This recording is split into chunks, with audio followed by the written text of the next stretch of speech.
Saudara, Anda menyaksikan Kompas Bisnis bersama saya Putri Oktaviani. Sekelompok orang yang mengklaim sebagai bagian dari organisasi pengusaha di Kota Cilegon, Banten mendatangi pengusaha asing yang akan melakukan ekspansi pabrik perusahaan petrokimia. Tanpa ada lelang, porsinya harus jelas tanpa ada lelang. 5 triliun untuk Kadin, 3 triliun untuk Kadin tanpa ada lelang. Mereka yang mengaku sebagai pengusaha lokal diduga meminta jatah proyek senilai 5 triliun rupiah tanpa proses lelang. Sekelompok orang ini pun meminta agar dilibatkan dalam pembangunan proyek strategis nasional itu. Menanggapi hal tersebut, Kapolres Cilegon telah melakukan mediasi dengan melakukan pertemuan antara kedua pihak yang dijembatani oleh polisi. Kita mediasi, sudah kita lakukan pertemuan, hanya miskomunikasi saja antar pengusaha asing dan pengusaha lokal di Kota Cilegon. Sudah kita mediasi dan kita ultimatum, tidak ada pengancaman, kemudian tidak ada intimidasi. Apabila ada, kita tindak tegas. Alhamdulillah kemarin berjalan dengan lancar mediasinya dan kedua belah pihak juga bersepakat tidak adanya ancaman maupun premanisme seperti itu.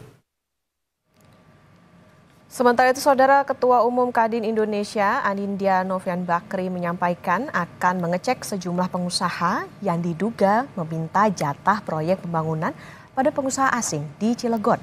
Anin juga menyebut akan mengirim tim untuk berdiskusi dengan pemerintah setempat dan sejumlah pihak lainnya membahas hal tersebut.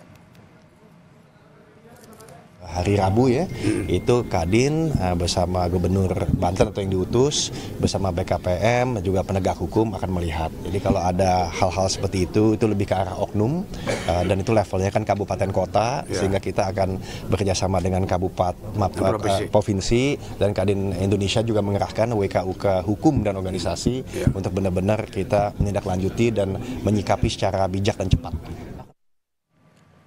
Pengusaha lokal di Cilegon, Banten menyayangkan aksi minta jatah proyek oleh pihak yang mengaku bagian dari organisasi pengusaha di Kota Cilegon yang viral di media sosial.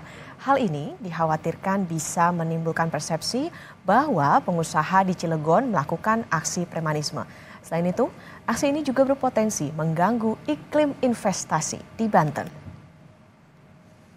Perhatikan, tapi jangan sampai ada menuntut hak yang berlebihan gitu kan, itu yang sebetulnya sehingga akhirnya menimbulkan persepsi seolah-olah bahwa pengusaha Cilegon itu